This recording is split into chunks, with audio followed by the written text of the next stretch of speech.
Somebody once said it's like a funnel. Everybody's work goes down through a funnel, everyone who's on the film, into your brain and then out your hands. So you really get to do it. It's fun.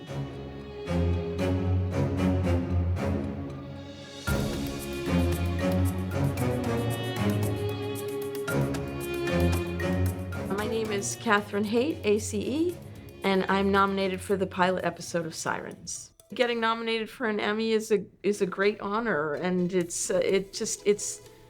feels great to be recognized by my peers, of course, but it's a nice marker in your career to know that maybe you're on the right track. This is Simone's sister, Devin.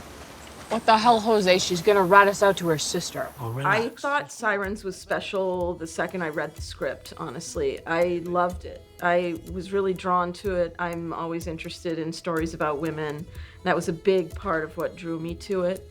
And also the talent involved. Molly Smith-Metzler, the showrunner, she had done that show Made for Netflix, which I had loved. And Nicole Cassell, our producing director, she had done some incredible work, including Watchmen, which I loved. So the opportunity to work with them and on this incredible script, thought it was amazing right off the bat and was really eager to be part of the team. Well, the tone of Sirens is very specific. It's its own thing. So I had to collaborate really closely with the director, Nicole Cassell, and Molly Smith-Metzler, our showrunner, to figure out what the tone was going to be. And our whole cutting team, the whole editorial team, was involved in this. As the footage came in, we were sort of discovering the tone and figuring it out. We weren't sure exactly what the music was going to be, and we figured out that, this show likes score more than it likes songs. And that was all constant collaboration with Nikki and Molly. And we were sending Nikki scenes every Friday so that Nikki could take a look and see, like, is this coming together tonally?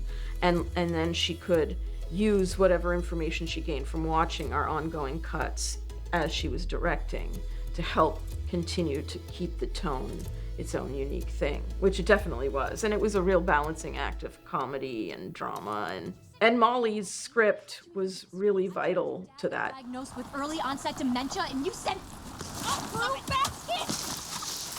Okay, I can see that you're upset.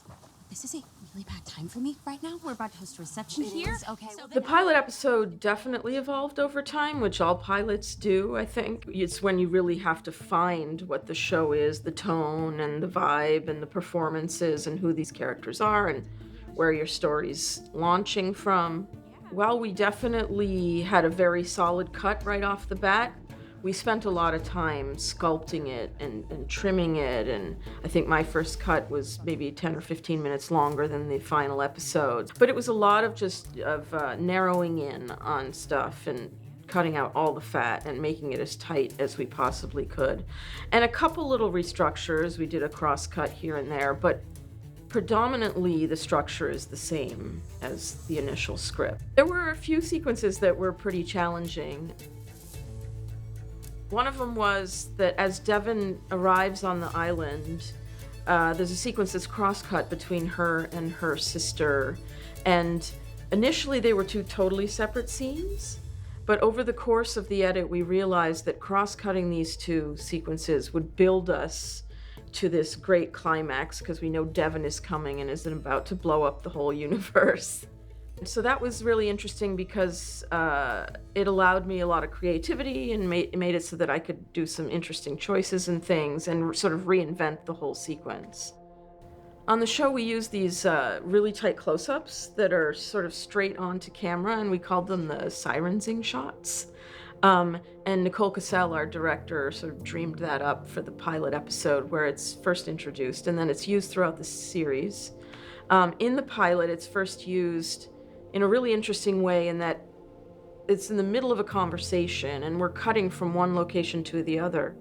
In the middle of a sentence, basically, like mid-sentence, we cut from this sort of traditional coverage inside the house to these really tight close-ups, and then suddenly our characters are on the beach. So that was a bit of a challenge to figure out, how do we get to this angle?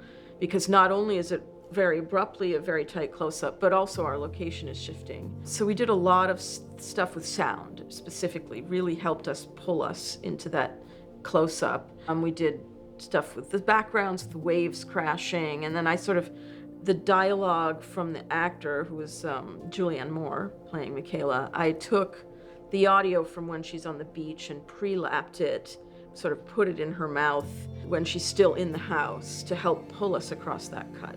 It was really exciting, actually, because also Nicole didn't shoot any other coverage for that scene on the beach, just these close-ups. We had no other choices. So it was really like fun, bold choice that actually I think works really well and set up this sort of visual device that plays out over the course of the series. Media composer is vital to the whole process, and of course on this show as well as in everything else I've ever cut. I've never cut with anything else. I use ScriptSync a lot, all the time. I really rely on it, especially when I'm sitting with directors and producers, in terms of just being able to chop takes really quickly and just jump around through the footage really efficiently. I'm a big fan of FluidMorph. I use it often. For sound work, I use the rubber banding mode all the time. I'm really religious about that. I hate doing cuts and dissolves. It's all rubber banding for me. Music, with dialogue, with sound effects, with all of it. When I'm cutting a scene and I'm trying to make sure it's working well, the first thing I always think about is whose point of view is this scene? Who are we with as a viewer? And what are we feeling? Emotion is the most important part of anything I'm cutting. How does it make me feel? When I'm watching dailies, I'm really only just thinking about, does this make me laugh? Does this make me cry? How does it, and if something makes me laugh, that goes in the cut. If it makes me cry, it goes in the cut. I'm always really pushing to find the most authentic emotion. And that's the main thing I'm always looking at. Yes, of course, performance, of course, continuity's way down the list, but these things are all part of the conversation. But for me, the heart and soul of everything is the emotion and how it makes you feel as the editor, which you hope in turn the audience will feel.